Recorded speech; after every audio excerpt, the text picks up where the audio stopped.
Well, good afternoon and welcome along to Unbelievable with me, Justin Brierley. It's the programme every Saturday afternoon here on Premier Christian Radio that aims to get you thinking. And we've got a wonderful pair of guests coming up today, James White and N.T. Wright. They're going to be talking about Justification, a special programme today that I know a number of people have been looking forward to since I announced it last week.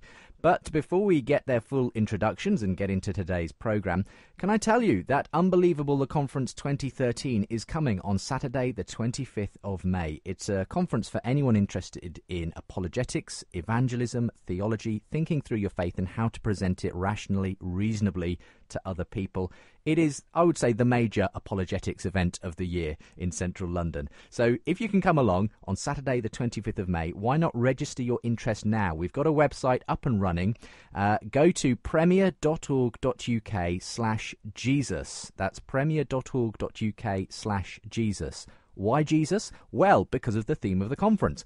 Unbelievable the Conference 2013. Jesus, liar, lunatic, legend, or Lord. And as you might be able to tell if you are into apologetics, a little bit of a reference to the Lewis trilemma, C.S. Lewis's trilemma, or I've added another category there, because we are talking about Jesus.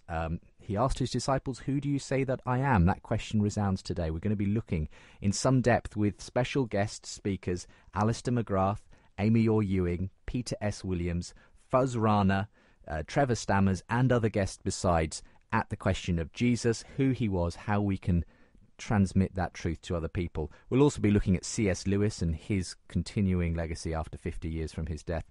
And also, Faith on the Front will be tackling some of those controversial ethical issues like abortion, euthanasia, what science has to say. So, if you can join us, I'd love to see you there. It is always a fantastic thing. This is the third year we've been running it. Saturday the 25th of May 2013 in central London.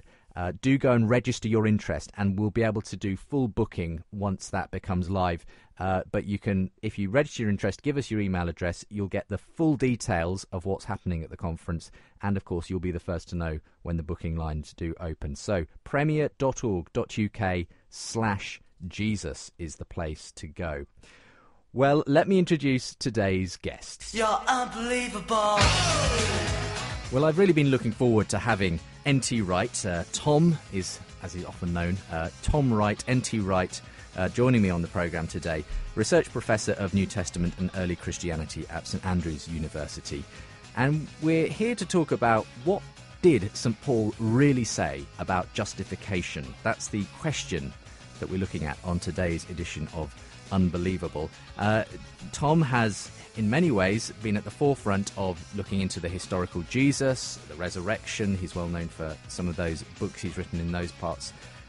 Also, the nature of Paul and Paul's writing has been a major focus in the last few years. He's got a new book coming out later in the year, Paul and the Faithfulness of God.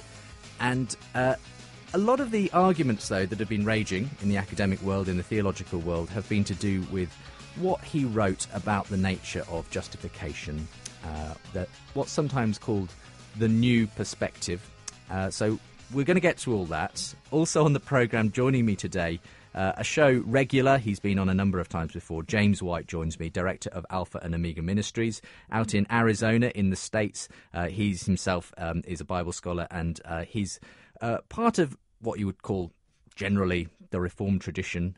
He's a Calvinist. What does that mean, though, when it comes to this debate? Why particularly have some of the more influential voices in that world? John Piper is a specific example.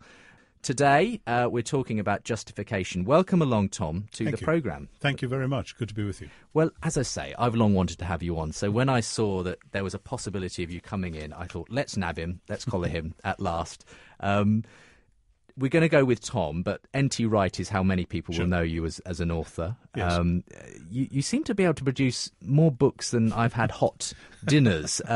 What is the secret to your prolific output, Tom? There's no secret. It's simply I spent the first 20 years of my adult life doing a lot of reading, studying, praying, thinking, discussing. And sometime around just when I turned 40, I thought, I've been doing this a long time. It's time I started writing some of it down. And happily, the whole word processing thing had taken off, and I find I can use computers. I can write very fast. And so in a sense, I was planting a lot of seeds for 20 years, which have then, in the last 20 years, been bearing fruit. They certainly have. And many people would see you as at the forefront of modern scholarship, especially around the person of Paul. But at the same time, doing anything new often means that people will disagree with your theses. Sure. Not least, as I mentioned, people like out in the States, John Piper. But what is it exactly that you've said, if you can condense it into a nutshell, that has got people both very interested but also some people rather sceptical? It's hard to say one thing, because there's 3 or 4 different things which kind of rush together at a certain point. For instance, one of the things that I and many others have become convinced is that many first-century Jews really were living out of a long story which goes back to Daniel 9, which says that there is a sense in which the exile hasn't finished yet, and that God needs to do something new which will finish it. It's based in Daniel 9. And for many people, that's very scary, the idea of a continuous story which is now reaching fulfillment. That's not how they've seen Paul at all. But then at a quite different level, it's to do with what did first-century Jews really believe that they were doing when they were keeping the law. Were they earning favour with God or something like that? And in a sense, yes, they were. In a sense, no, they weren't. And my real problem is that I think I have glimpsed in the first century a sense that they are much more concerned, as Jesus himself was, with God's kingdom come on earth as in heaven, and Western Christianity has been concerned with how to leave earth and go to heaven, and the justification debates have often been framed in that latter context. And so when I've said, no, actually this is about new creation, it's about resurrection, it's about God's new world, and how you tell in the present who is going to be part of God's new world, people get very scared. And so it's a combination of several different things, as well as particular texts which have been favourites for exegetes and preachers, and which, when I've looked at them, some of them, I've said, looks to me really as though that doesn't mean what we all thought it meant. And then that is very upsetting for people, naturally, I understand that. Well, this is what drives you, isn't it? Going back to the text, going back to the background of the context of those texts. And in this debate that we're having today about justification, your feeling is that very often people are looking to the sort of debates in the medieval church more than the debates that were going on in Paul's day. Yes. Without wishing to be picky, let me just pick you up. This isn't something I feel, it's something I think. This is a major problem in contemporary discourse, that we say feel when we mean think. So sorry about that. No, anyway, it's fine. But no, I think that the way that the reformers were addressing the question came to them naturally from the 14th and 15th century, from the theories of justification of the Latin Justitia, which was very powerful and prevalent in the medieval church. And the way I say it as a sort of shorthand is that the reformers were doing their best to give biblical answers to the wrong questions, or at least not entirely the wrong questions, but at least questions that were significantly flawed. And I'm really interested in getting back and saying, what were the questions that were out there in the first century that Paul was giving his answers to? And part of the trick here is to see how the whole of Paul's letters fit together. In other words, you can't stop Romans 3 at verse 26. You can't omit Romans 9 to 11. You can't pull apart bits of Galatians 3 and just concentrate on verses 10 to 14 and forget other bits, and so on and so on. So I'm really concerned about the whole flow of each letter. I have a sense that if Luther and Calvin were listening to that claim, they would say, yeah, that's the thing you have to do, go for it. They might disagree how I did it, but that's my agenda, is to go back to the text and get it right. I know you've got another, your opus magnum, really, if that's the right word, is coming out later in the year. That's the big volume on Paul. And so we look forward to that, where you'll presumably be giving people even more cause to potentially find fault with the... yes, millions of hostages to fortune there, but hopefully also some evidences and answers as to what's going on. So we'll lay out exactly what you say about the way Paul really means justification, what he really meant when he used that word. Before we get to you laying that case out, let's introduce our other guest for today's programme. That is, of course, James White. James, no stranger to this programme. Last on, I think, James, talking with a Muslim guest in the light of stuff going on around the film of the Prophet Muhammad and so on. You're coming back to these shores soon, I think, aren't you, to do a few more discussions, debates and talks? Actually, I'll be in Dublin at the end of this month, Trinity College and UCD, I believe, both two different nights discussing the Quran as the Word of God with some Muslim representatives there. So just a couple of weeks, but I won't actually be getting to London at that point. I'll be teaching in Berlin in June, so I may get through London at that point. We'll see. It's still sort of up in the air. Oh, great stuff. Well, if you're in the Ireland area or can make it over there, do check out the details. And, of course, details for both my guests and their websites with the podcast of today's programme. That's premier.org.uk/unbelievable. James, thank you so much for coming on today. We should say from the outset, you haven't had much time to prepare for this. I asked you at very late notice once I'd found Tom was coming in and so on. So with that sort of addendum, tell us a little bit about what you've made of Tom's work as you've interacted with it over the years. Well, yeah, I did want to contrast when I debated John Dominic Crossan, an incredibly intelligent man. I had 6 months to immerse myself in his lectures and books, his autobiography and everything else. 70 hours, not quite the same thing. But actually, the New Perspective was a focus of my studies back around 2003 to 2005. And I laid them aside primarily because that's when I really began my serious study of Islam and the Quran and the Hadith and picking up Arabic and all that wonderful fun stuff. Not really a whole lot of overlap there, though I think we will see that there are some questions that arise that I want to raise at some later point. But in this subject, I'll be honest with you, the past couple of days has been very interesting because I have a very well-worn copy of what St. Paul really said in my hands, and very well marked, and lots of comments and notes and things like that. But there have been developments since then, and so looking at the exchange between Dr. Wright and Dr. Piper in their published works was somewhat helpful, though not as helpful as I had hoped it would be, to be perfectly honest with you. And so I'm going to ask, and again, I was just raised in such a way that you use honorific titles. So the Right Reverend Dr. Bishop, I don't know what terms we should use there, but just call me Tom. Just greats against Matt Bring. But anyways, what I found, and I'd like to ask if this would be really representational of where Tom feels himself to be today, is your Jets article from March of 2011. That's about as close as I can get. Oh, okay. A justification yesterday, today, and forever. Would that... See, I am an apologist, and so when I, for example, deal with Islam, I don't know who drummed this into my head years ago really, it was a conviction of mine before my education. You go to the original sources. And one of the things that has really concerned me just over the past couple of days is I hear a lot of talking past from both directions. There's a lot of language problems. We're using the same words, meaning different things by them. This is nothing new. You go back to the early Trinitarian controversies, East and West. We're constantly talking past each other, partly because of Greek and Latin and so on and so forth. But I've just sensed a lot of miscommunication between both sides.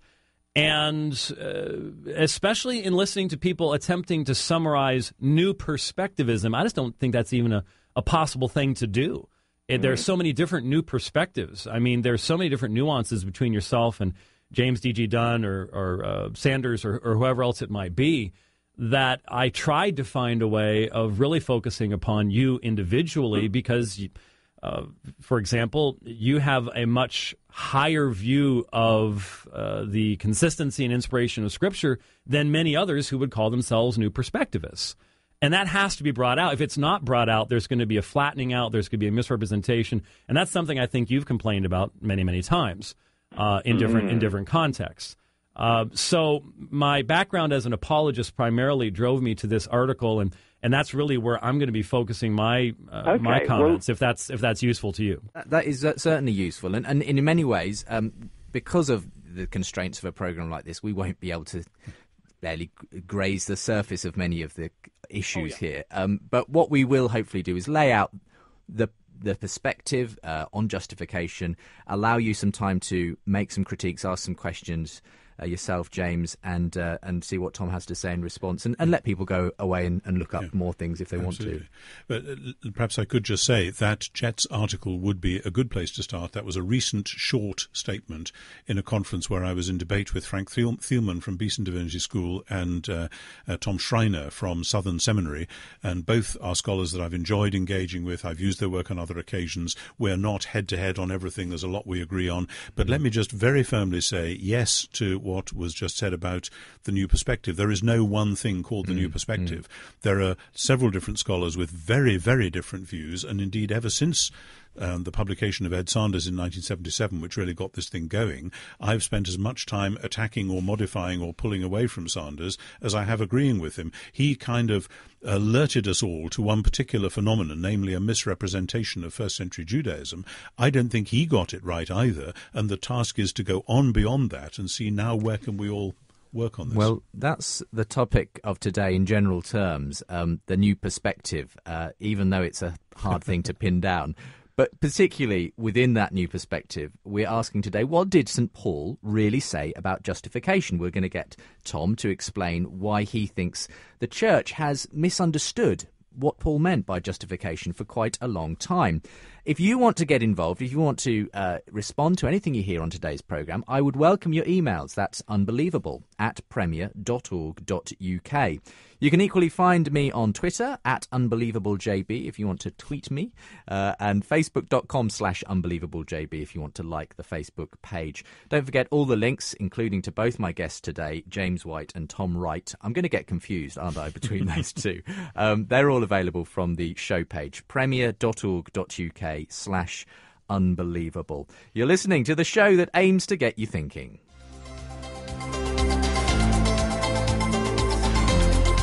Unbelievable with Justin Brierley.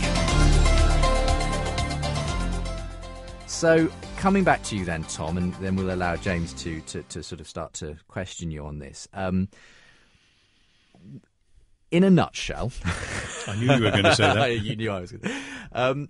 What did St. Paul really say about justification? What have we often assumed he was saying? And what do you think he actually said? Let me try and make this as brief as I can, but it's not as straightforward as it's often made. And indeed, one of the main problems is oversimplification. I am committed to understanding each of the biblical texts in their proper context and in trying to say what do they specifically have to say. Galatians is the first major statement. And in Galatians, Paul is really concerned about the fact that you do not have to become physically Jewish by males getting circumcised in order to belong to the covenant people of God. However, ever since the medieval period, didn't start with Martin Luther, people pulled away from the idea of the covenant people, the people of Abraham. That wasn't what the Middle Ages wanted to know about. They wanted to know, how do I go to heaven? And so they took Paul's arguments about belonging to the historic people of God, the children of Abraham, and they translated that into language about going to heaven, which actually Galatians doesn't have anything to say about, doesn't mention salvation, certainly doesn't mention all that dimension that is now so familiar to us. And so there's been a major misunderstanding there. It's about how we know that all those who believe in Jesus are right now members of the same family at the same table. This is not something other than forgiveness of sins, etc., because in order to create this family out of a sinful humanity, God has to deal with their sin, but the emphasis of Galatians and of what the language of justification is of people coming into that family. Then in Philippians chapter 3, more briefly, Chapter 3, verses 2 to 11, Paul sets out his stall. This is the kind of Jew I was. I was the real zealous type, the hardliner, but I have discovered that in the Messiah Jesus, all that has been stood on its head, and by dying and rising with the Messiah, I have a status of righteousness, which is my own, which is not my own based on the law, but is a status which is God's gift. It's a righteousness from God upon faith. here again, it's about covenant membership. There's nothing in Philippians 3, 2-11 about sin and being forgiven. Now, that's really important. We have to do justice to that. When Paul expands that language in Romans, he expands it by using the law court language, which goes with justification as well, in a way which he doesn't in Galatians and Philippians. And in the law court, there are two different things going on. I'll be as quick and brief as I can about this, but it really is quite tricky. In Romans 2, he talks about a future justification. That is the time when God will judge the whole world and declare that some people really are his people, and that's what's going to be. There's a line from that in the letter which goes all the way to chapter 8 when he says there is no condemnation for those who are in Christ Jesus, and at the end it is God who justifies, who is to condemn. So the line from Romans 2 to Romans 8 is all about the ultimate future justification. Then in Romans 3, he describes how the verdict which will be announced on the future date is brought forwards into the present when someone believes in Jesus. And that's quite a complicated scheme for us to grasp, but it was very easy for Paul, because that's how first century Jews thought. There is that great coming day. How do we know in the present who is going to be among God's people on that day? So Romans 3 is about the fact that on the basis of the death of Jesus, and because of people coming to faith, God declares in the present that they are in the right, that their sins are forgiven, that they are part of Abraham's family. There, I think it was about two and a half minutes. You did very well. I'm not sure it can be done any quicker. Condensed a lifetime scholarship there into two.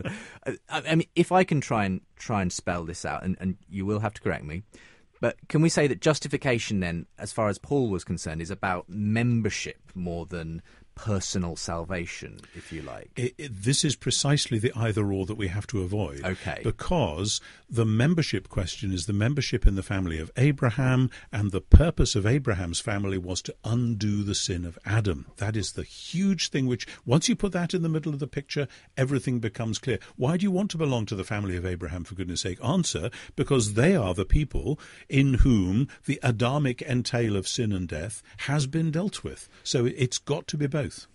And did the reformers get it wrong then? I mean, did they get the wrong end of the stick, essentially, about what justification is? They came with a meaning for the word justificatio in Latin, justification, which was about the medieval doctrine of justitia, justice, and they screened out, by and large, I think Luther more than Calvin, all the Jewish emphasis, all the Abraham emphasis, all of that, because for Luther, the Jews were teaching justification by works, therefore this couldn't be a Jewish idea, because that would slide you back. Many scholars make that same mistake today.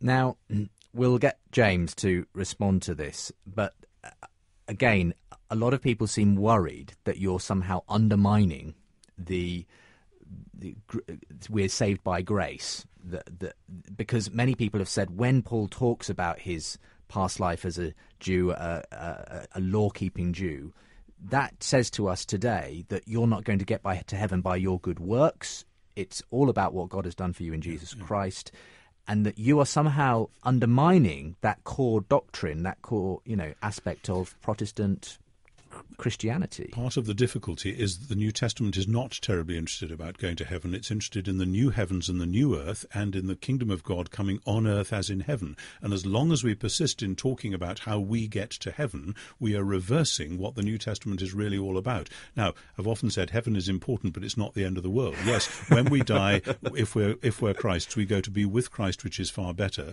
But actually, this isn't a separate discussion. This affects how you talk about present justification in terms of how you see the future. All right. Well, we've had it spelled out there. James, just some initial thoughts. What are your main concerns with the way Tom, the News Perspective, deal with this issue of justification? Well, what's fascinating to me is, as I approach this, just a word from my own experience. When I was in seminary, again, because I had this go to the original sources, I found a local Christian bookstore. I personally purchased the Mishnah and the Encino Talmud. This is back before you could do that electronically anyways. And I have always recognized that there was a spectrum of Jewish belief. I think one of the issues that has to be addressed, and one of the reasons this is such a complex issue, is because there's so many underlying issues in regards to Tannaitic Judaism and what did Second Temple Jews believe. And, of course, there are all sorts of different kinds of perspectives amongst them and all the rest of this stuff. But I've just never been in a position where, like I guess, as Tom would put it, certain, especially Lutherans, would view it, where I viewed the Jews in this monolithic, pull yourself up by your bootstraps mode anyways. It was just never how I've understood it. And in the best of Reformed theology, you have union with Christ, you have the covenant of grace, you have justification having its proper place in the midst of all of this. And it just seems to me that the things that I hear in, especially in Tom's presentation, that resonate with me and that I see as being biblical, I already had. I don't think that it's addressed to me because I didn't view it in that way. And the questions that then come up, though, that many people have repeated over and over again, has to do with this. What is the grounds and the basis of my standing before God, and does that change between now and the future? In other words, when you say that justification is primarily an ecclesiology issue, who's in, how can we know now?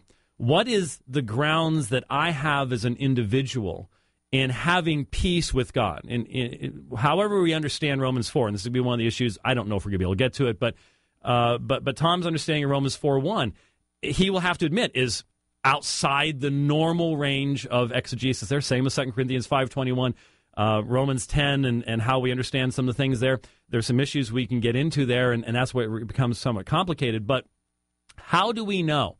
Not just from the external sense of how do we know who's in the covenant now, but the big issue that there's a lot of concern about is when we get to the end.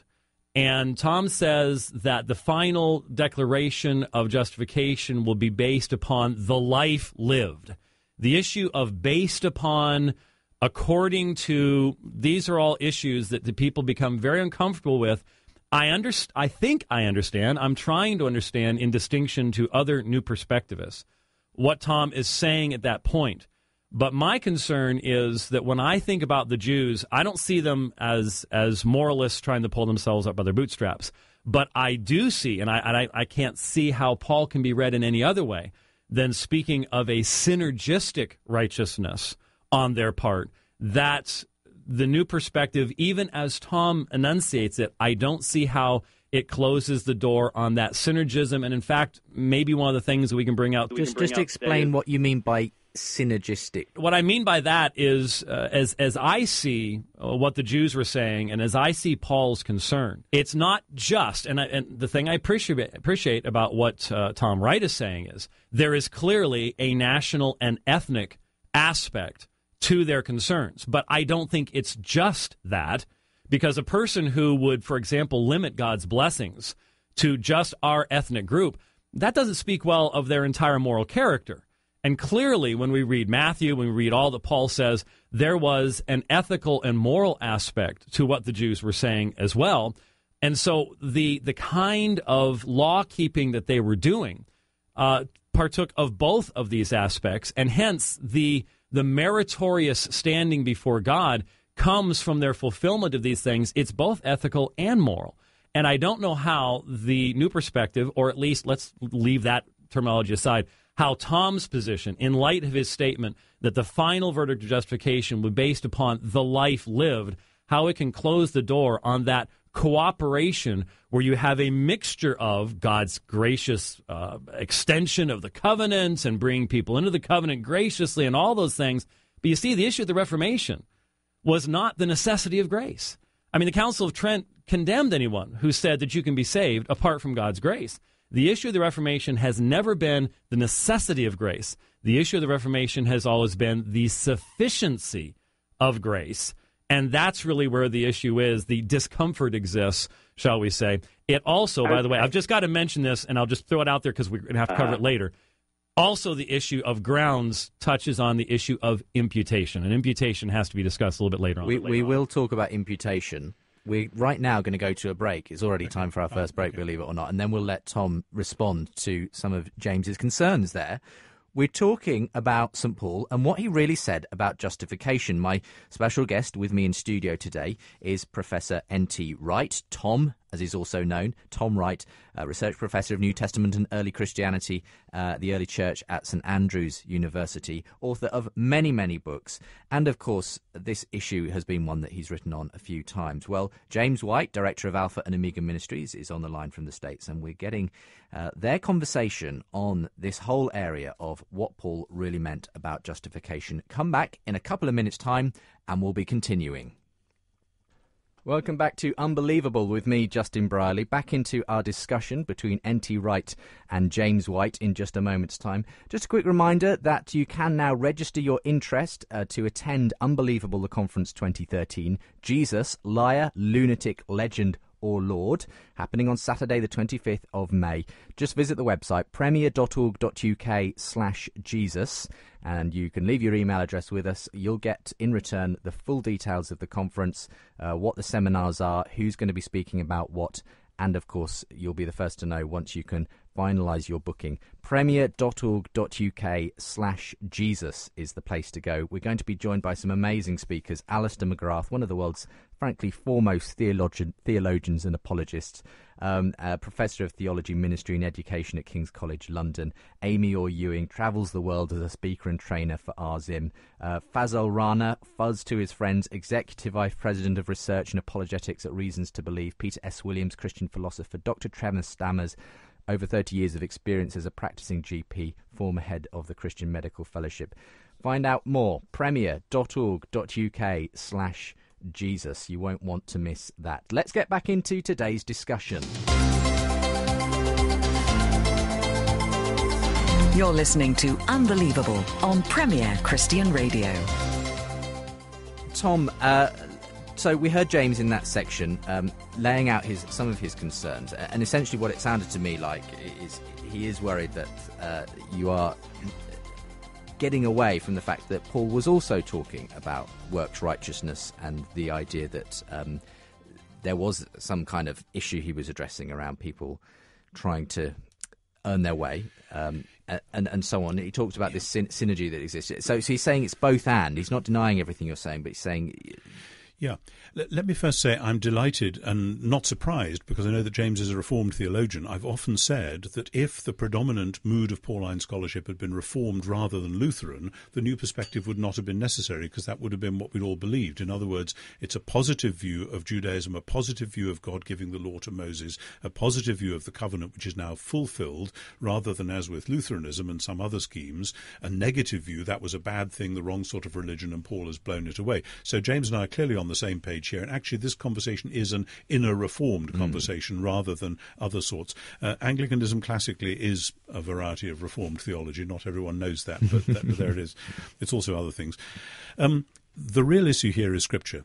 For me, as for the Reformers, sola scriptura is the watchword. And what really worries me about the importation of medieval categories like synergism, which is not something that's discussed in the Bible, is that it then strikes out certain bits of the Bible, and I'm committed to not striking out those bits of the Bible. And I'm thinking of Romans 2, where Paul says he will give to everyone according to his works, to those who by patience in well-doing seek for glory and honour and immortality, he will give eternal life. And he emphasises that glory and honour and peace for everyone who does good, the Jew first and also the Greek.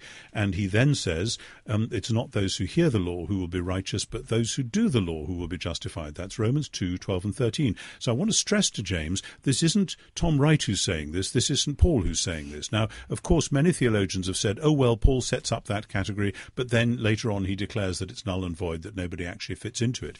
But that is a mistake, an exegetical mistake, based on a dividing of Romans sharply between Romans 1 to 4 and 5 to 8. Because in Romans 8, as I said before, Paul comes back and uses exactly the same language about judgment, about condemnation, and about righteousness, about justification, as he did before, because this is talking about the future justification. And it's very striking in Romans 8 that he actually says that those who mind the flesh think of the things of the flesh, those who have the mind of the Spirit think of the things of the Spirit, etc. And the mind of the flesh cannot submit to God's law. And then he says, if you live according to the flesh, you'll die, but if by the Spirit you put to death the deeds of the body, you will live. Again, this is not Tom Wright, this is Paul. What is the place of Romans 8, 12 to 16 in final justification? The answer to this, and this has been missing from many accounts of justification, though not from Calvin, is the Spirit. That the doctrine of justification is a Trinitarian doctrine from top to bottom. It's the grace of God which is the basis. It's then the accomplishment, the unique soul one-off death and resurrection of the Messiah, which is, and the words like ground and basis have been very slippery in this discourse actually, but it's the grace of God, it's the unique accomplishment of Jesus. But then again and again it's in Paul, it's the operation of the Spirit. That's why he says in Philippians 1, the one who began a good work in you will bring it to completion at the day of Christ. Now, when the Spirit works in you, first to produce faith, the faith by which you are then justified, but then to produce not only the fruits of character, but also ultimately the resurrection, because that's the work of the Spirit. Is this synergism, or do we say it's all the Spirit doing it and none of me? Somebody wrote a book a while ago saying, sort of like an extreme Calvinist thing, saying it's entirely the Spirit and we have nothing to do. But actually, when the Spirit works, Paul would say that's when your mind has to be engaged. You have to be making moral decisions, about all of which you will say, as Paul himself did, yet not I, but the grace of God that was with me. That's the paradox of Christian spirituality. And to be afraid of that because of the danger of something called synergism is to import a medieval roadblock right into the middle of what is a large Pauline highway. And I just hope we can avoid that. James. Well, I don't think that it's a matter of being afraid of something.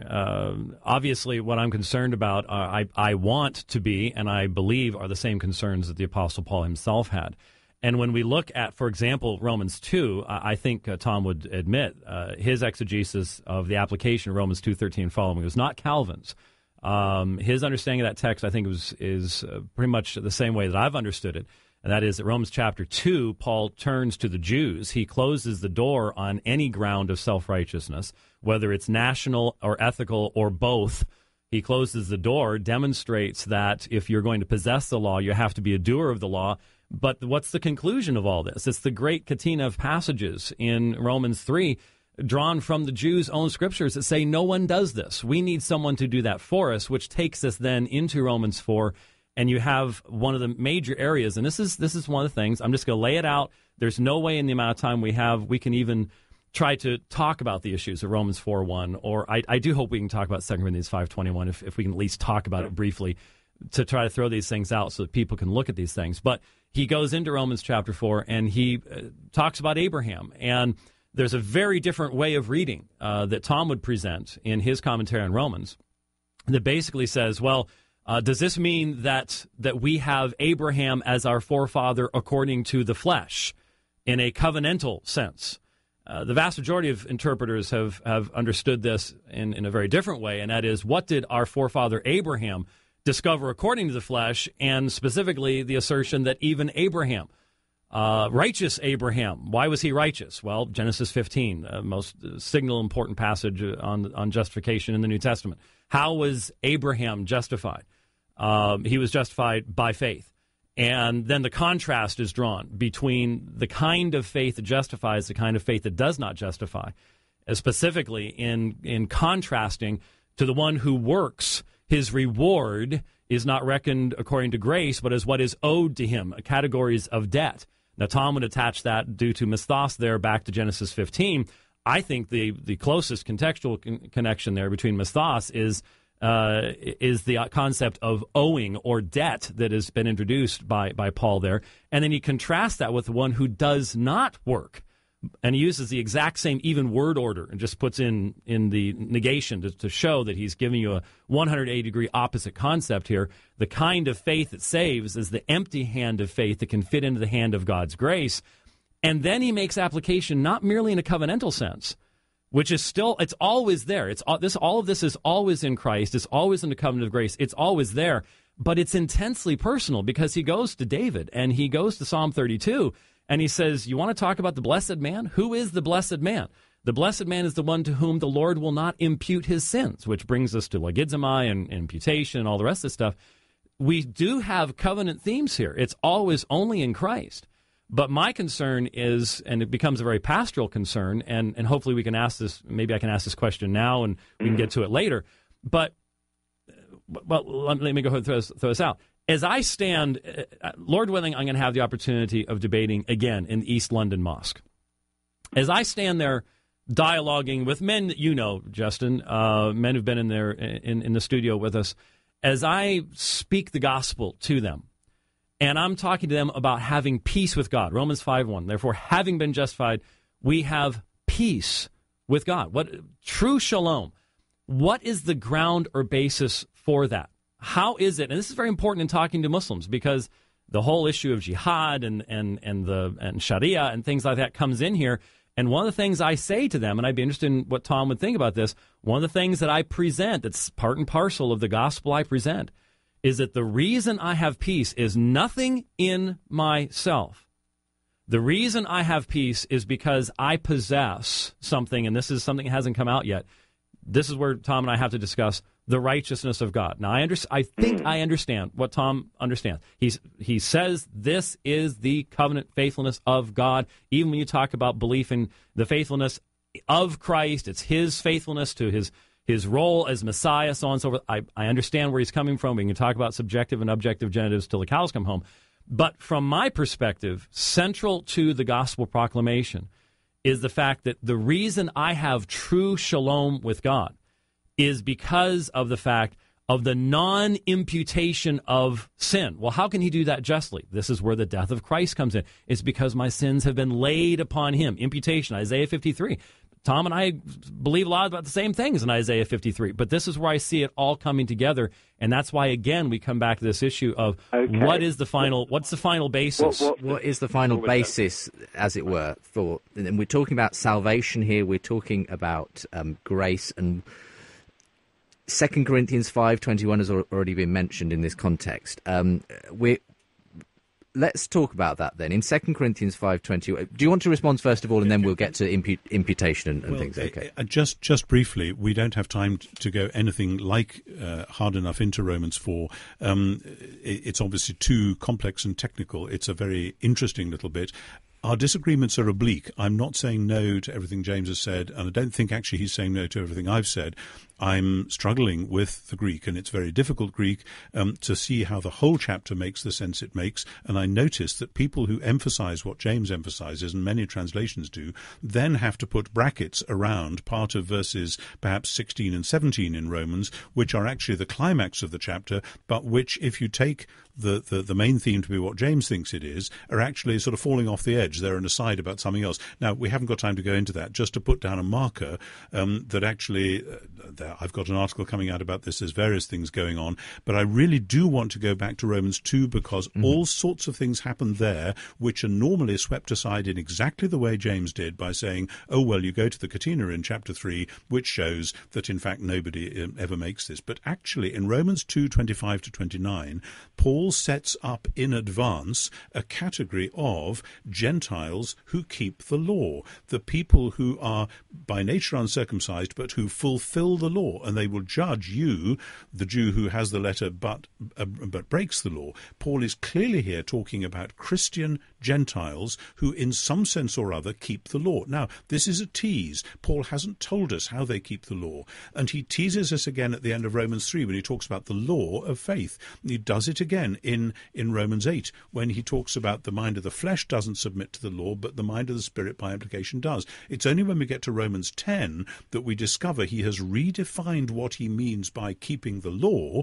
namely, it is by believing that Jesus was raised from the dead and by confessing him as Lord. And he aligns that with a passage in Deuteronomy 30, which is about the new covenant, which is about the true new covenant redeemed post-exilic keeping of the law. So now we know who these people were in chapter 2. It's all because of the Spirit and it's all because of grace. And so at the end of the day, yes, if anyone thinks I was saved by grace to begin with, but now I have to do a bit of working on myself on the side, of course that's absurd. That's like taking a ladder into a lift or into an elevator, as the Americans would say, so that while the lift is going up, you can do some climbing yourself. That's utterly ridiculous. Why would you want to do that? But actually, when the Spirit works, we are caught up in that mysteriously. And Paul says, I worked harder than them all, yet it was not I, but the grace of God. It seems to me that is exactly the sort of statement that we expect people to make. As for the pastoral implications, yes, of course, if somebody says, how can I know peace with God? I'll say, cling onto the cross where Jesus died for you, and he took your sin, and you keep your eyes on the cross and you won't go wrong. And then you will find that you are standing on resurrection ground. But what is imputed in Paul is not righteousness, but according to Romans 6, the death and resurrection of Jesus. Well, let's talk about imputation, righteousness and so forth. Just before we get to that, if you're listening and you'd like to respond yourself to either James or Tom on today's programme, then the email address is unbelievable@premier.org.uk. Do check us out online as well, where you can find links to the Facebook and Twitter account and indeed links to both my guests today. premier.org.uk/unbelievable. premier.org.uk/unbelievable. This is the show that aims to get you thinking. Quite high-level theology going on. I'm just about keeping abreast of what's happening. I'm desperately sort of, doing my doggy paddle while these guys are sort of doing front crawl down the straits of the New Testament. But it's funny. I don't think I've had anyone. You probably do this, James, but Tom's here reading as though he's reading from an English Bible. He's actually got a Greek Bible in front of him, but just translating on the go as we go. But well, Justin, I really do hope. I hope there's synergy, shall we say, on the program today, because honestly, this issue is so vital and so important, and unfortunately, I do think there's a lot of talking past, and I think there's a lot of excess. Really on both sides. In fact, Tom, I'll just have to tell you, I read John's book and I read yours, and I'm not a geocentrist, and I suppose now you're gonna have to explain that. I shouldn't have done that, but no, never mind. But you know what I mean, yes, and I hope you can hear that I am. One of the things that John Dominic Crossan really appreciated about our debate was I spent 6 months listening to him, and he could tell that. And as a result, it was one of the best debates we ever had. That's not happening enough here, and partly because you are touching a live wire. You're touching something, and my suggestion to you, Tom, would be that you don't describe it as fear on our part, as if we are just. There are people who have a knee-jerk reaction. I understand that, and I understand being in your shoes. You've gotten a lot of people attributing things to you that you then say that's not what I believe because they're not hearing you. I understand all of that, but at the same time. From my perspective, if it's helpful to you, I'm hearing you saying certain things like, well, low-level Protestant interpretation or fear of these things or really questioning our commitment to sola scriptura, and that's what raises some of the hackles. Some of the hackles. It really does. I understand. We need to make sure we're being fair to each side in this discussion. We try to do that on the programme. If you want to find out more, as I say, do follow the links to both James and Tom's material. This is Unbelievable, the show that aims to get you thinking. Unbelievable with Justin Brierley. So coming back, gentlemen, let's talk about imputation, righteousness. 2 Corinthians chapter 5, verse 21 has these famous words. This is, I think, from the NIV. God made him who had no sin to be sin for us. Why are you looking askance at the NIV there, Tom? Because the NIV always gets Paul wrong by definition. I should have got Tom's translation with me, really, shouldn't I? But anyway, you can correct this. God made him who had no sin to be sin for us, so that in him we might become the righteousness of God. Often used as a text, Tom, to suggest that this is about a righteousness alien to us from God, imputed to us at that moment of salvation, of accepting Christ and so forth. That this is what the righteousness is, this is what justification is. It's a special thing that happens when you become a Christian. And this is what James was saying in that last section, that he needs to be able to tell those who need to accept the gospel that this isn't about something we do, this is about something God imputes to us. James, just let me give you the option. Am I correctly sort of more or less spelling it out right there? More or less, yes. The point is that when I'm speaking to my Muslim friends, what I'm presenting to them, or anyone for that matter, what I'm presenting to them is the fact that when I stand before God, I will stand before him perfectly righteous, not because of anything that I have done. Now, I believe, and Tom, hear me here, I stand firmly against anti-lordship proponents who say that there's no repentance, there's no godliness, and I believe that everything I do is the work of the Spirit of God. It all rebounds to the glory of God. All that is part and parcel of what I believe. But when they ask me, how is it that you continue to experience sin in your life and yet you have peace with God right now, the answer I give to them is because I possess the righteousness of God through faith in Jesus Christ, and that is why I have peace with God. That's okay. The issue. Tom. There are 1,000 issues here. The content, the substance of what James has just said, I totally and utterly affirm. The language, I think, is misleading because it isn't Pauline. I regret the possibility that the strong pastoral concern, and I'm a pastor too, I have these same concerns, but we cannot let pastoral concerns dictate how we read verse by verse in the New Testament.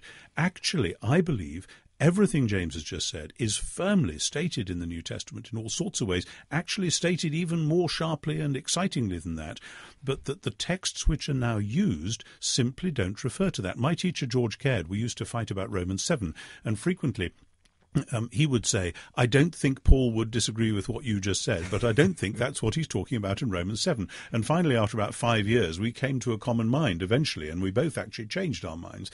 And it seems to me that we have to pay attention. And I'm sorry, James, I'm not maligning you, but I have been to America a lot. And actually, I have to say a lot of these debates are American rather than anywhere else, which is interesting. Why is that culturally? I don't know. And that's quite a serious point. But let's not pursue that. But I have experienced the fear of people who react in this gut reaction thing. You've just taken away my favourite toy or whatever. That's what it comes across at again and again. This is not once or twice. This is dozens of times. Likewise, I have experienced again and again people who actually resist things which are in the text and will expound something and will cut off just at the point where Paul is going to say something else which balances the. So I mean, the question of sola scriptura is a very live one for me. But so going to 2 Corinthians 5, 2 Corinthians 3, 4, 5 and the first half of 6 are all about Paul's apostolic ministry, and it's a defense of that. That's what the whole thing is about.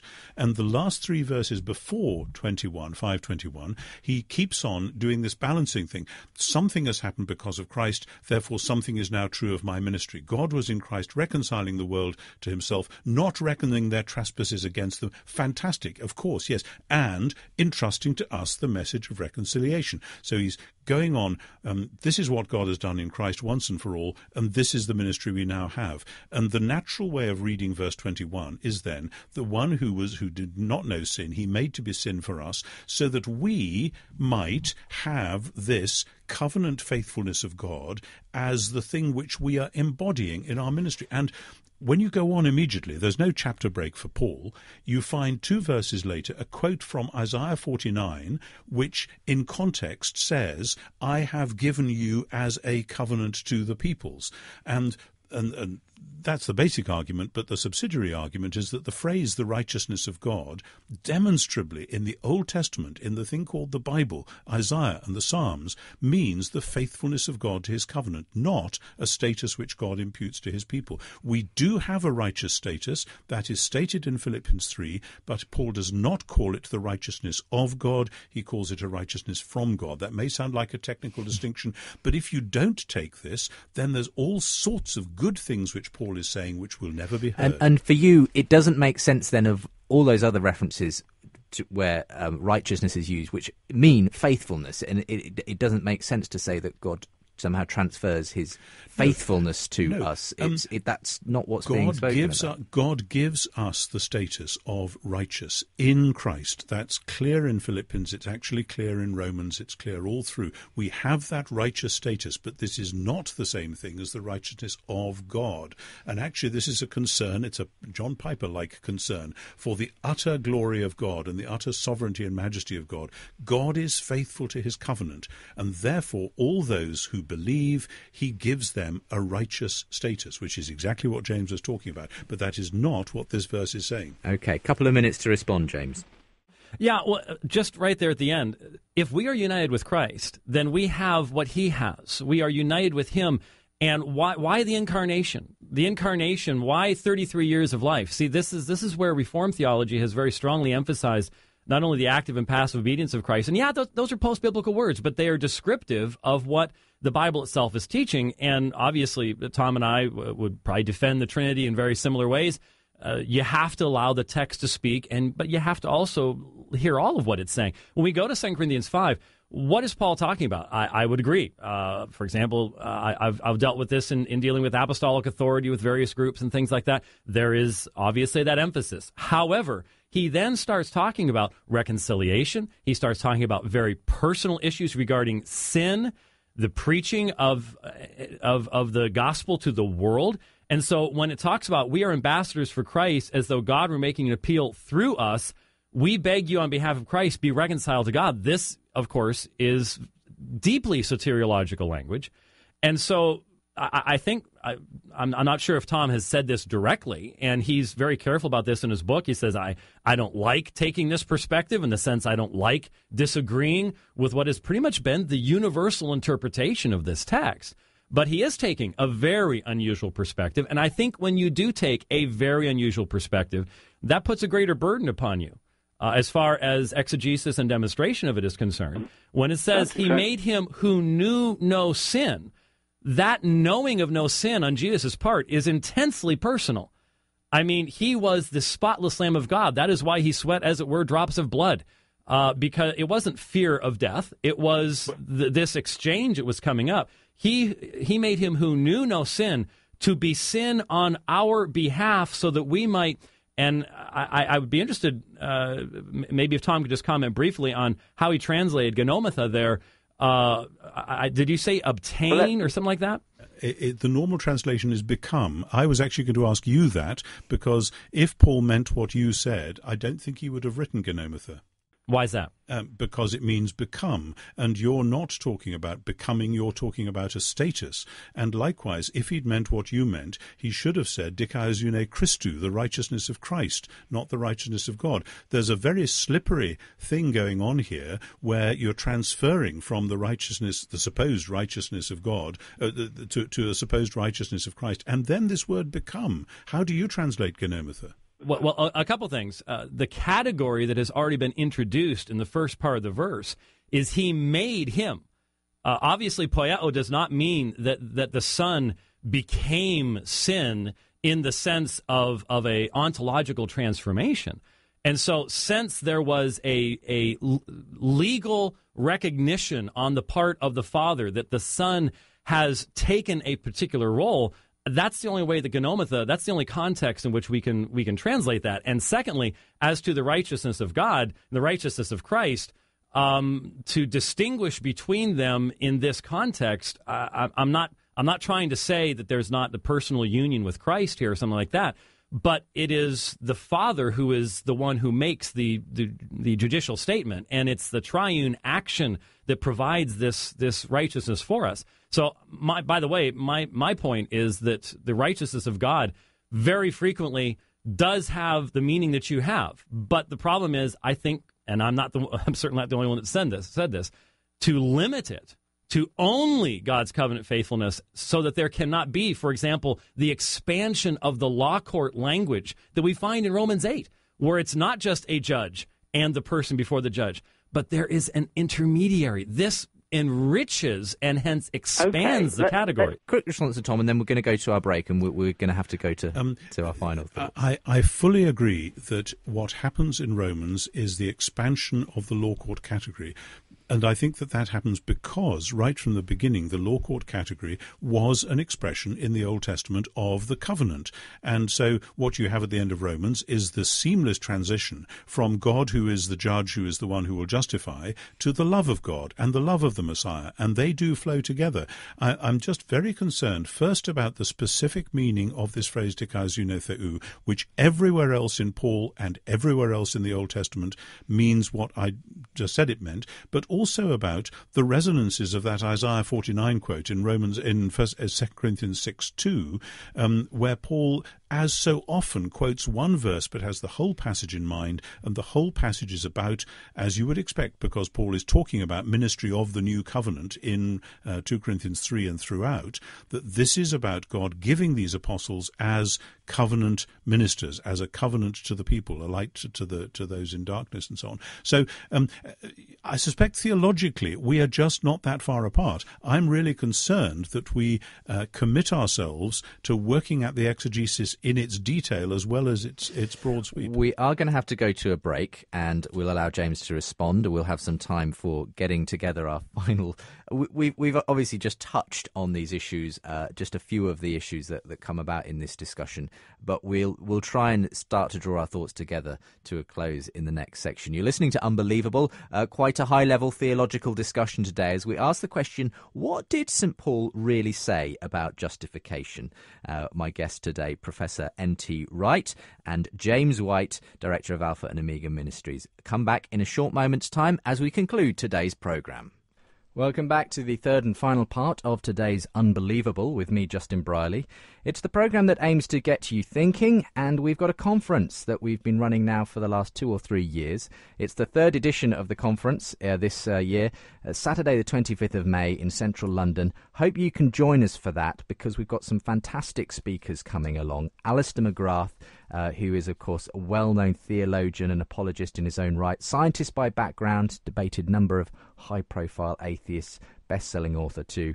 Amy Orr Ewing also joins us. She's part of the Oxford Centre for Christian Apologetics. Wonderful speaker. Fuzz Rana from Reasons to Believe will be with us, a biochemist by background himself. Peter S. Williams, Christian philosopher, is there, and Dr. Trevor Stammers, who's a practicing GP, going to be talking about issues like abortion and euthanasia, and other guests too. Find out more and register your interest at premier.org.uk/Jesus. That's because the title of this year's conference is Unbelievable, the Conference 2013, Jesus, Liar, Lunatic, Legend, or Lord. How do we make the case for Jesus to people who are sceptical around us? Find out by attending. Get yourself equipped. premier.org.uk/Jesus. You can register your interest there, and as soon as the booking lines are open, we'll be sending you an email if you've registered your interest, and indeed full details of the conference itself. So that's the place to go. Next week on the show, I'm going to be joined by Randall Rouser. I think that's how you pronounce his name. I've never actually asked him specifically, but I think that's Randall Rouser, who's a Christian apologist out in the States. His new book, The Swedish Atheist, the Scuba Diver, and Other Apologetic Rabbit Trails, was recently published. How's that for a title? He's going to be telling us about that, and he's going to be in conversation with atheist Ralph Jones, who was recently published in Christianity magazine. They do a little column, an occasional column called Why I'm Not a Christian. Well, Ralph was very adamant about the reasons for his not being a Christian. He'll be presenting some of them to Randall, and I'm sure they'll have a fascinating discussion. Back to the normal format, Christian, non-Christian, next week. Today, though, we've been doing an inter-Christian discussion, and what a discussion it's been. You're listening to Unbelievable on Premier Christian Radio. So welcome back to this discussion between Tom Wright and James White. It's Wright and White today on the programme that aims to get you thinking. Unbelievable. Tom has just been describing his understanding of this phrase. I'm not going to try and repeat the Greek again, but it's all to do with whether Christ became sin for us, and what was imputed was this righteousness of God imputed to us. That's the way James sees it. Tom doesn't feel that does justice to the text and the way that these words are used elsewhere and so forth. James, are you holding on? I think this is kind of the implication of what Tom's been saying so far. Are you holding on to this understanding of justification and righteousness and imputation because that's how it's been understood, classically from the reformers? do you have the biblical grounds for it, though, Tom asks? Is it time for a reformation of your reformation at this point? That does seem to be what a lot of people are hearing Tom saying, and given some of the examples that he's used regarding Luther and Ponentiam Agate and metanoia and at the time of the Reformation, things like that, that does seem to be the categories in his mind. I'll let him comment upon that. Obviously, as a person who has defended sola scriptura repeatedly and for decades in many, many contexts against all comers, from atheists all the way through the entire spectrum, I feel that criticism very strongly, and I have to hear what Tom is saying. That's why I hope he will at least give to me the credit of looking for his most current statement and trying to represent it as best I can in the brief amount of time that we have.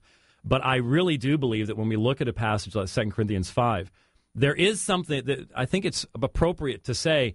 If a person comes up with a brand new interpretation that has not been known before, I'm not saying that, well, I've got 1,500 years or I've got 2,000 years. That's not my argument. But my argument would be, if the Spirit of God has been active in pastors and teachers for all that period of time, how did everybody miss it for so long? That's the other side of the equation that I do think needs to be addressed. Okay, you're and saying I do we need think to be very cautious. Yeah, I think that's a fair and appropriate thing. But in regards to 2 Corinthians 5:21, when we talk about reconciliation, see, I hear Tom saying this all the time, and I want him to hear me saying this all the time. I do think you have to listen to everything that not only Paul says, but all the New Testament says, and both sides think the other side's not doing that. And I see, when you talk about reconciliation, what's the basis of it?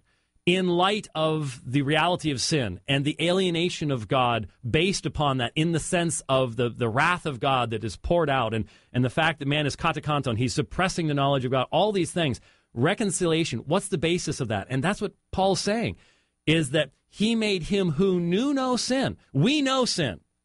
Jesus had to be different. He made him who knew no sin to be sin, huper hemon, in our place. What does that mean? That concept of substitution. What does that involve? In order that we might be made the righteousness of God in him. And the categories of the law court I love, because I love Romans 8, but in Romans 8 there's something more than just the judge and the person being judged.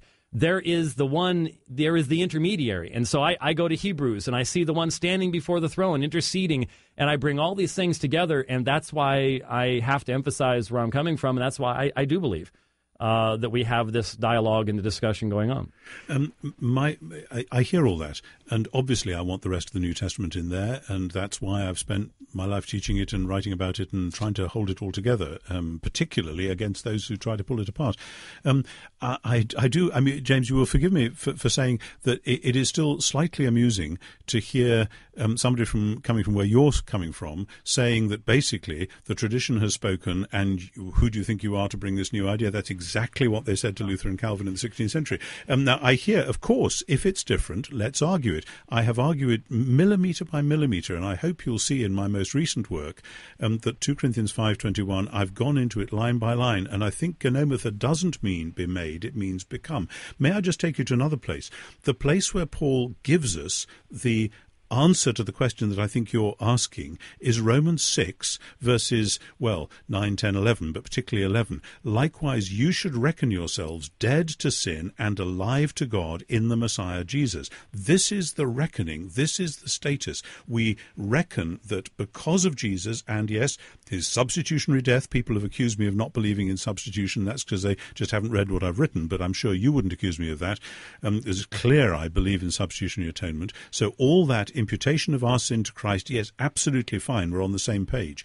But the thing that is then reckoned to us, according to Paul in Romans 6:11, is that we are alive to God in the Messiah. That is, because we are in Christ, we stand on resurrection ground. That is the place we stand, and that's where we start. That's not because we have struggled against sin and finally won a victory. That's where we start, because of which we are then commanded to struggle against sin. I suspect you will agree with that, but for me, that is the center of the reckoning, and it's a funny thing that we've gone to reckoning righteousness when Paul really wants to say reckoning the death and resurrection of Jesus. And that's where I stand as a Christian, on the ground that I have been put in through my baptism, through faith, on the ground of Jesus' resurrection.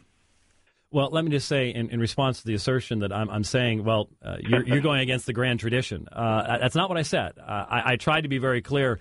I said, I think when we come up with a interpretation that's never been seen before after all this time, that there needs to be some examination of that. But I would never say that, well, the traditional interpretation is this, therefore you somehow can't be right about this. I'm not making that argument at all. I hear that. Can I just say, I do understand, though, why in the Western Church the interpretation I'm proposing has not been brought out at all, because the Western Church has been so stuck on the medieval language of justitia, justice, justification, that it has seen that, misunderstood dikaiosyne through the righteousness of God in, say, Romans 1:17 and Romans 3:21, and then has read that into 2 Corinthians. We have to read the whole thing, ironically, in the light of a fully biblical theology, i.e. Isaiah and the Psalms and so on. And if I could respond to Romans 6, I do see Romans 6 as the exhortation of the Christian in light of the person standing to reckon themselves as dead to sin. In other words, if this has happened, if this great transaction, as I would see it, has happened, then this is the fulfillment of what Jesus said. Deny yourself, take up your cross, join the death march. There has to be a ethical and moral response to a changed nature. If we have died to sin, we can no longer live therein. There's no question that is the message in the New Testament. But I think that a lot of folks are still frustrated because we still need to, I think, ask the question. And if I can get anything to come out of this that might be good along this lines, when you say, Tom, that the final statement of justification will be based upon the life lived, you say you could never live that life apart from grace. Okay, I hear that. You're saying it's all of grace. It's the work of the Spirit. The Spirit works within us to conform us to the image of Christ, to bring forth the fruits of righteousness. Again, everything that's a part of my Reformed tradition, God has a purpose in saving his people, and he is conforming those people to the image of Christ, and this is the essence of the new covenant. I will write my law upon their hearts. They will, from the least to the greatest, they will know me. All these things, part and parcel of what the New Testament teaches, we agree about that. But when you say at the end, the life lived, and you already raised the term basis, here's the question that everyone has, and that is, when you stand before a holy God and you talk about the life that you've lived, from your perspective, can you start along those lines and then lose that at some point down the road? Or what is that final basis? Is it a grace-inspired body of sanctifying work based on Romans 2 and saying, it's the life that's lived toward seeking after immortality? Could you address that? Because let's make this the final question, and we'll have to sort of start to conclude things. I understand the question, and as far as I'm concerned, when I think about, if I take a funeral and think about it in relation to somebody else, or if I'm thinking about it in relation to me, this shall be all my plea, Jesus has lived, has died for me. All those hymns come back into their own. However, I also read in Romans 8, verses 12 and 7 through to 17, something very similar, actually, to what I read in Romans 2, and I read the same thing, and if anyone's listening to this who just wants to check out these passages, what does 2 Corinthians 5:10 mean? We must all stand before the judgment seat of Christ, that we may each receive what was done in the body, whether good or bad. What does Romans 14:10 mean, which says something very similar? We can't escape the fact that we are summoned to be holy, to be Spirit-led, Spirit-driven, holy people, not by some synergistic I do this bit, God does that bit thing, but purely from the grace of God which is operative within us. This is part of the mystery of spirituality, as I said before.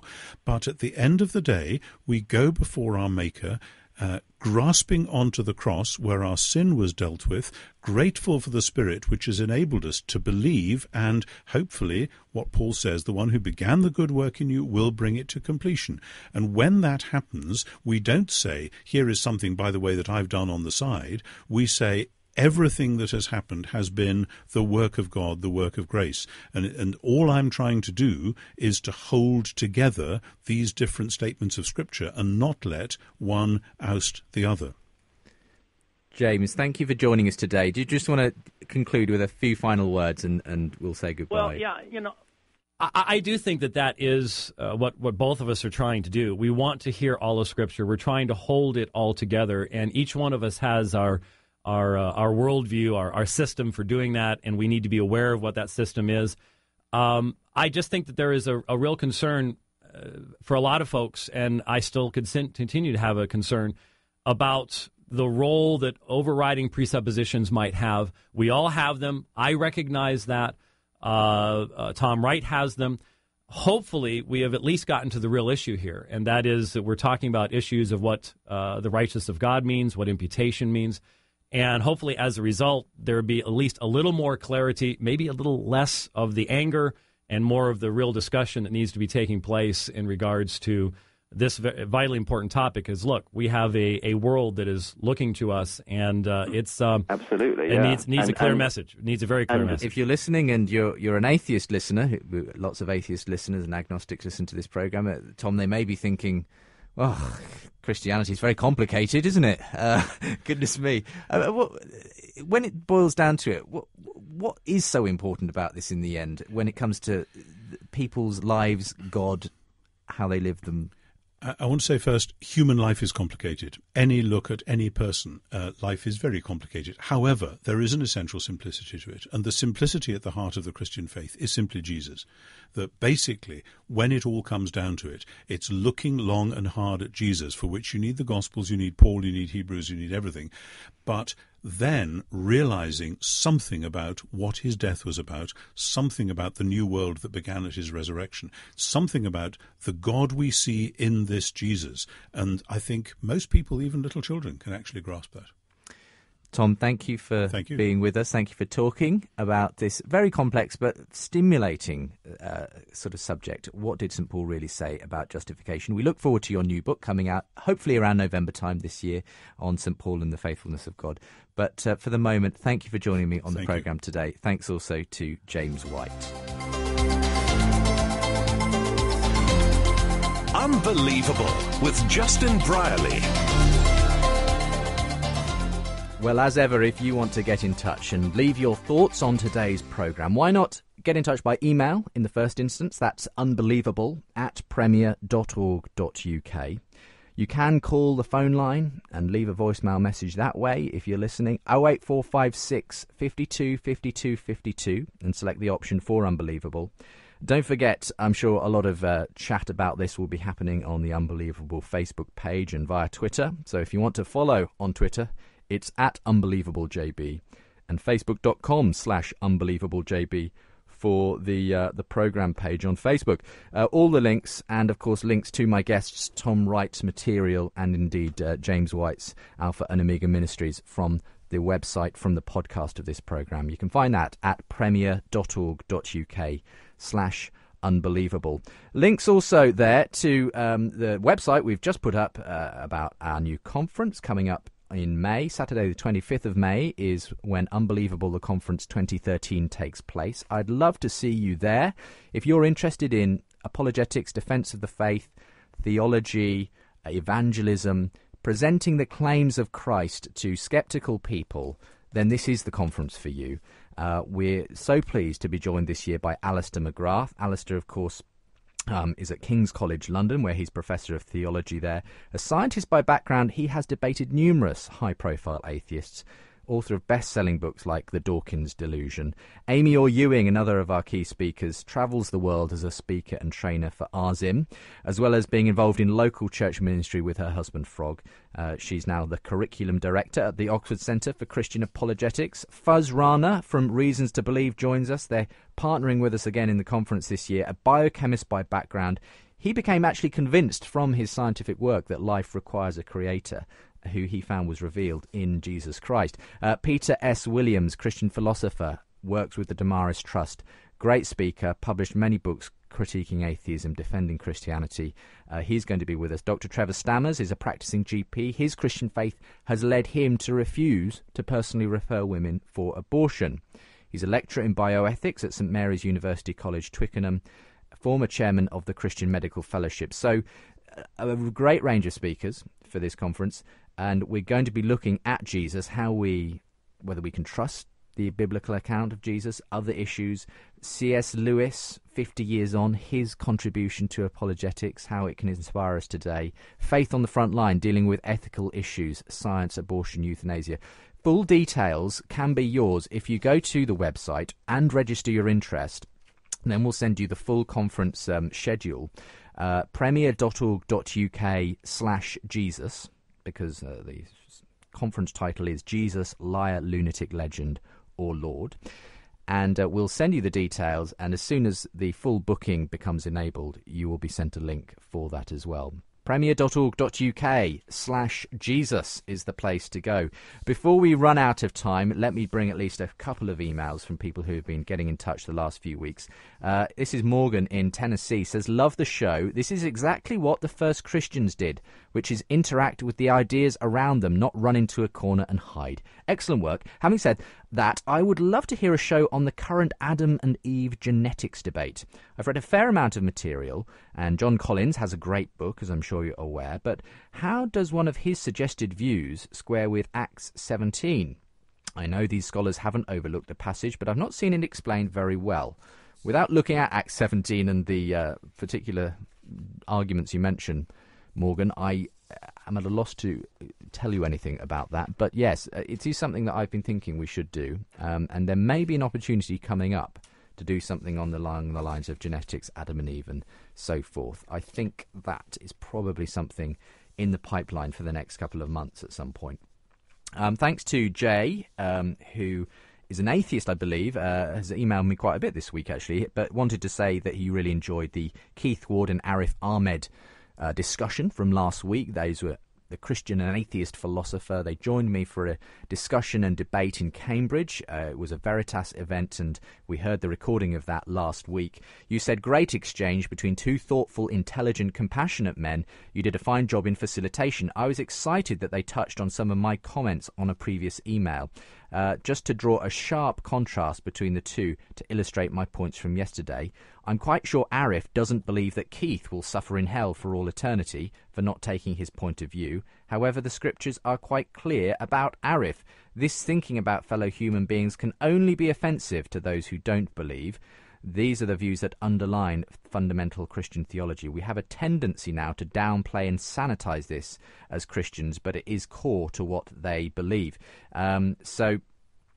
You finish up by saying Arif clearly had the better of the debate. I felt these are tough issues that deserve discussion before we talk about the God of love and moral high ground and so on. So your concern seems to be that Christianity talks of a hell, and you feel that is fundamentally offensive to those who don't believe. Obviously, I don't know if you've listened to any of the discussions we've had about hell, Jay. I know you're a relatively new listener, having discovered the podcast. Different Christians obviously will maybe take a different view on what hell is. I can't speak exactly for what Keith Ward himself would actually say about that. And I doubt that he would probably say that Arif would suffer in hell for eternity for not taking his point of view, but I don't want to put words into his mouth. Thank you for getting in touch, though. Derek, another atheist, wants to comment on the story of a couple of weeks ago, the programme where we looked at the Sunday Assembly, what's sometimes been termed the atheist church. Sanderson Jones, one of the comedians who set it up, a meeting for atheists on a Sunday morning with songs and sort of sermon of sorts, says, I'd like to wish him all the best for the Sunday Assembly. Long may it continue, thrive, and form into a real community. On the same show, David Robertson, your Christian guest, talked dismissively of atheist baptism, so I'd like to inform listeners that there are humanist celebrants up and down the country who will carry out baby namings, as well as marriages and funerals.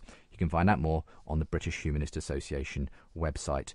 There are plenty of other places to go, says Derek. I think we should do a show that actually on Christian versus humanist sort of celebrants and, christening versus, I don't know, a naming ceremony, how a humanist does a funeral compared to a Christian and so forth. I think that would be an interesting show. Avril says, on the Atheist Church, great programme, enjoyed it very much, particularly David Robertson's remarks about churches in the past, i.e. social clubs, and today's often still the same. Strip God and Christ out, and what are you left with? Possibly not even a great social club compared to the Atheist Assembly. David Robertson hit the nail on the head when he mentioned what happens when suffering and pain are in your life. What about Christians, poor, persecuted, imprisoned, facing death for their belief and refusing to deny Christ? What does that say to us? If this Atheist Assembly does anything, I think it's a wake-up call for Christians. Again, thanks for the programme. Thank you very much, Avril, for listening. Glad you enjoyed it. That's all we've time for today, and so many other emails that I haven't got to in the last few weeks. So I'll try to leave more time next time, but you can understand if we went a bit over on today's show. Great guests. Thanks again to Tom Wright and James White for joining me. Just a reminder, if you want to find out, as I mentioned, more about them, the website is the place to go, premier.org.uk/unbelievable. Equally, you'll find links there to the website that's gone up for you to look at what's happening at Unbelievable Conference 2013. Jesus, Liar, Lunatic, Legend or Lord. Hope you can visit that, register your interest, and come back again at the same time next week. You're unbelievable. I'm going to be joined by Randall Rouser. He's Associate Professor of Historical Theology at Taylor Seminary in Edmonton, Canada. He's an apologist, and his new book, The Swedish Atheist, the Scuba Diver, and Other Apologetic Rabbit Trails, imagines a conversation between himself and an atheist. And fascinating reading it is too. We'll be finding out more about it, and he'll be in conversation with atheist, a very forthright atheist too, Ralph Jones. Come back for that same time next week. Until next week, I've been Justin Brierley, and I'll see you then.